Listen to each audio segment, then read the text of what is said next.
बिस्मिल्लाहिर्रहमानिर्रहीम। अस्सलाम वालेकुम दोस्तों, आज एक और न्यू ज़बरदस्त रेसिपी लेके आया हूँ। ये बनाना बहुत ही आसान है और बहुत ही टेस्टी बनती है और बहुत ही आसान तरीके से ये रेसिपी आप लोगों के साथ शेयर करेंगे। आज हम बनाएंगे दाल माश बिल्कुल होटलों वाले स्टाइल में। तो आइए अपनी रेसिपी को बनाना स्टार्ट करते हैं। एक प्यारी सी कढ़ाई लेंगे और उसके अंदर हाफ़ कप ऑयल डाल देंगे। एक चॉप किया हुआ प्याज इसमें डालेंगे। ये देखें, ऐसे बर्तनों को अच्छे से साफ़ कर लिए करें, कोई भी चीज़ ज़ाया ना हो। तो इसको भी हम मिक्स करेंगे और इसको फ्राई करेंगे तकरीबन 2 से 3 मिनट, ताकि इसमें एक गोल्डन सा कलर आ जाए।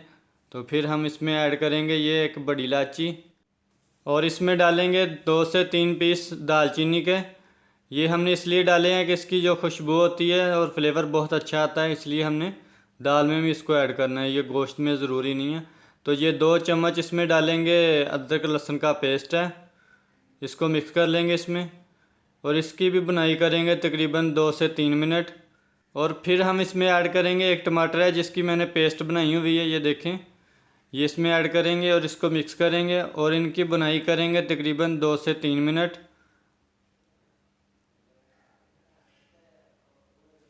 तो देखिए अच्छे से इसकी बुनाई हो चुकी है। अब हम इसमें ऐड करेंगे लाल मिर्ची का पाउडर आधा चम्मच और आधा चम्मच नमक का डालेंगे इसमें और आधा चम्मच से थोड़ी सी कम हल्दी इसमें डाल देंगे और ये है साबुत ज़ीरा आधा चम्मच। अभी हम इसको मिक्स करेंगे इसमें और इनकी बुनाई करेंगे तकरीबन 3 से 4 मिनट। और अगर मसाला जलने लगे तो इसमें थोड़ा सा पानी ऐड कर लिया करें और मसाले की हमने अच्छे से बुनाई करनी है, ताकि मसाला जले तो इसमें थोड़ा सा पानी भी ऐड करना है। और अब हम इसमें डालेंगे दाल माश।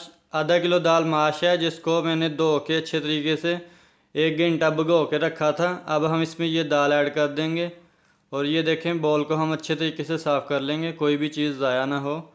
तो अभी हम इसको मिक्स करेंगे इसमें और साथ ही हमने इसमें पानी ऐड कर देना है, इसको बुनाई नहीं करनी इसकी हमने। तो इसमें 2 गिलास पानी के ऐड कर देंगे, ताकि जब बुनाई करेंगे ना दाल की तो फिर ये हार्ड हो जाएगी, तो इसलिए इसकी बुनाई नहीं करनी। अच्छे से मिक्स कर लेंगे और इसके ऊपर ढक्कन लगा के इसको रख देंगे। 18 से 20 मिनट इसको पकाएंगे इसमें। तो देखें माशाल्लाह दाल है जो हमारी अच्छे से गल चुकी है, 20 मिनट हो गए हैं इसको। तो मैंने इसको 1-2 बार बीच में मिक्स भी किया है चमचे से, ताकि दाल जो है अच्छे से गल जाए। तो अभी हम इसको मिक्स कर लेंगे और इसके अंदर ऐड करेंगे ये खुश्क धनिया का पाउडर है आधा चम्मच और 2 चुटकी इसमें डालेंगे गरम मसाले का। अभी हम इसको मिक्स करेंगे इसमें। और दोस्तों, बड़े ही आसान तरीके से ये रेसिपी आप लोगों के साथ शेयर की है। कैसी लगी है ये रेसिपी आप लोगों को कमेंट में ज़रूर बताएं। चैनल पे न्यू है तो चैनल को सब्सक्राइब कर लें और वीडियो को लाइक करें, दोस्तों के साथ शेयर करें। तो देखिए अच्छे से बनाई हो गई है। अब हम इसमें ऐड करेंगे ये 2 कटी हुई मिर्चें डालेंगे इसमें, थोड़ा सा हरा धनिया इसमें डाल देंगे और ये है थोड़ी सी कटी हुई अदरक, ये इसमें डाल देंगे। अभी हम इसको मिक्स करेंगे। तो देखें बहुत ही टेस्टी, बहुत ही शानदार दाल बन के हमारी तैयार है, बिल्कुल होटलों वाले स्टाइल में। और रेसिपी हमारी ऑलमोस्ट डन हो चुकी है। अभी हम फ्लेम को बंद कर देंगे और चैनल पे न्यू है तो चैनल को सब्सक्राइब कर लें और वीडियो को लाइक करें। और इसी के साथ एहसान अली को दे इजाज़त, दुआओं में याद रखिए। ढेर सारा प्यार, अल्लाह हाफिज़।